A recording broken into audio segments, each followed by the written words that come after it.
Salut tout le monde, j'espère que vous allez bien. Je suis trop contente de vous retrouver aujourd'hui dans cette nouvelle vidéo.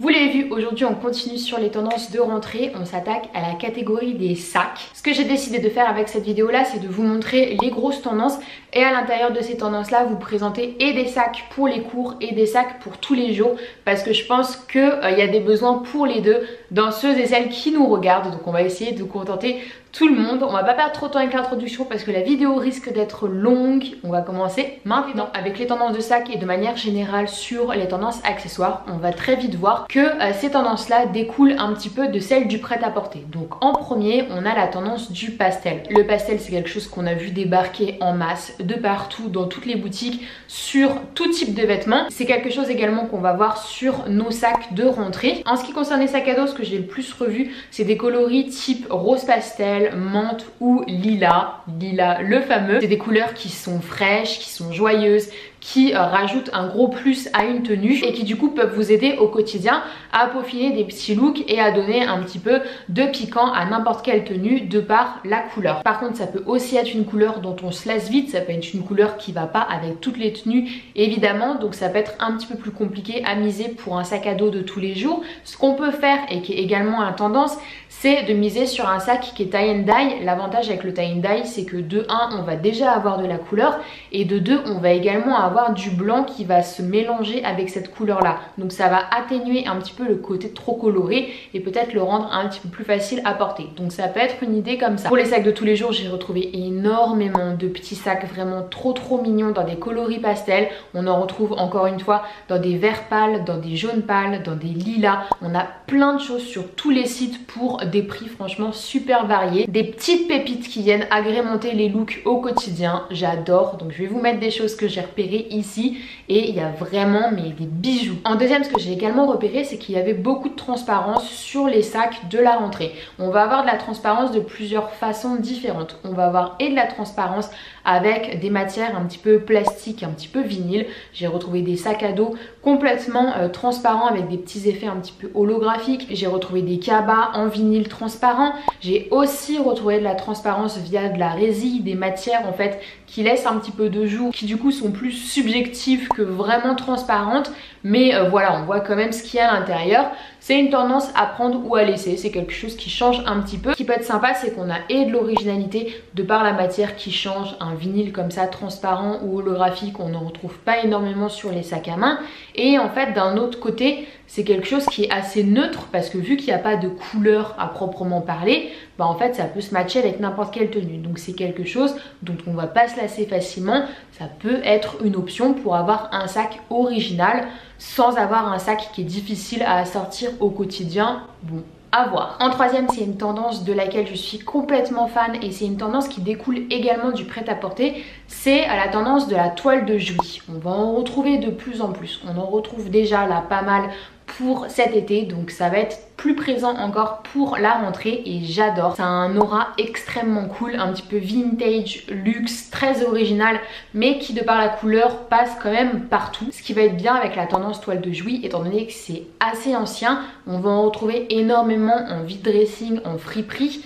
Et on va en retrouver aussi beaucoup sur Etsy. Je suis allée faire un tour plusieurs fois sur la plateforme et quand on tape par exemple tote bag en toile de Jouy, on a vraiment énormément de propositions, tout plein de sacs différents avec des designs différents, des formes différentes, des motifs de toile de Jouy différents, etc. Et ce qui peut être bien avec le fait de passer par Etsy, c'est que de 1, niveau éco-responsabilité, on est quand même pas mal, et de 2, on va faire marcher un petit commerce, un petit artisan qui va faire les tote bags de chez lui. C'est quelque chose qui est fait main très souvent. Donc franchement c'est nickel, on a un sac qui est au top avec un design de fou, moi j'adore. J'ai retrouvé également dans les propositions de sacs des choses qui étaient inspirées de sacs de maisons de luxe.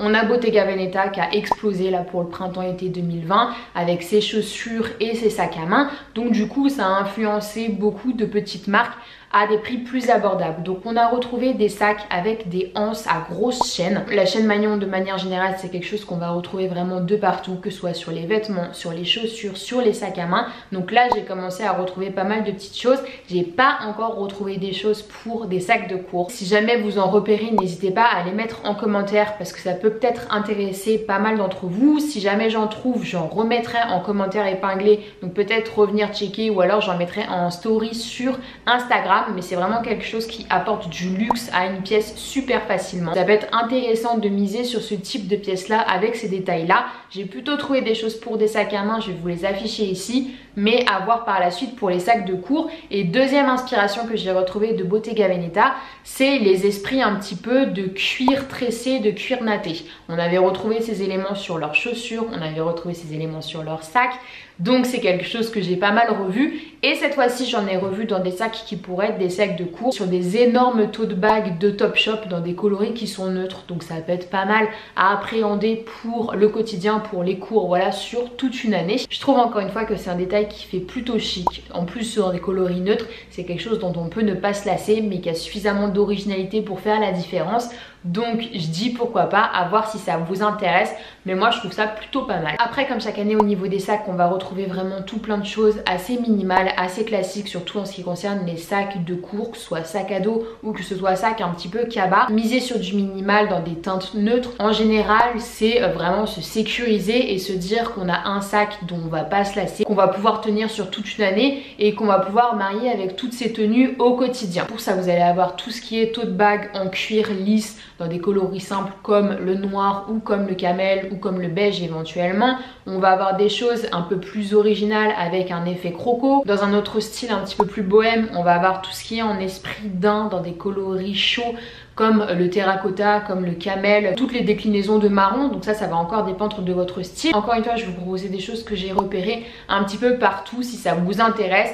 C'est vrai qu'en général, c'est l'option de la facilité, c'est pour être sûr de vraiment tenir le sac sur le long terme quand on peut pas s'en prendre plusieurs, ce qui est tout à fait normal quand on est à l'école. Donc voilà, là c'est vraiment la partie indémodable, intemporelle, des choses sur lesquelles on peut miser les yeux fermés, il n'y a pas de souci. Aussi, une petite astuce, si on ne peut pas racheter de nouveaux sacs pour la rentrée ou si on veut miser sur quelque chose d'un petit peu basique, ce qu'on peut faire pour donner un petit peu de piquant à son sac super facilement sans dépenser un rond. En général, dans les armoires de nos mères ou de nos grands-mères, il y a au moins un petit foulard qui traîne. Le foulard, franchement, ça peut agrémenter facilement un sac.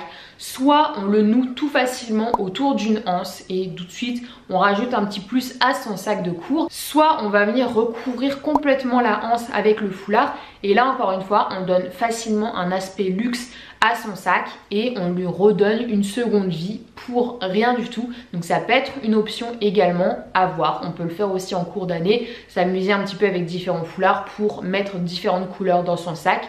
Bon, c'est une idée comme ça, prendre, à laisser. Faites ce que vous voulez. Voilà tout le monde, j'en ai fini avec cette petite vidéo, j'espère qu'elle vous a plu. N'hésitez pas à me faire un retour sur les tendances dont je vous ai parlé, celles qui vous ont le plus plu, celles qui vous ont le moins plu, celles pour lesquelles vous allez opter pour la rentrée. Comme d'hab, je lirai et je répondrai à tout le monde. Pour ceux et celles qui sont nouveaux ou nouvelles sur cette chaîne et qui voudraient suivre un petit peu les vidéos tendances, conseils, look, histoire de la mode qui est ici, n'hésitez pas à vous abonner les babies et surtout n'hésitez pas à vous abonner à mon Instagram, là où je poste au quotidien des photos de mes looks, des conseils, des sélections mode en story, on échange un max en DM. Bref, rejoignez-moi. Voilà, je fais plein de gros bisous et je vous dis à la prochaine.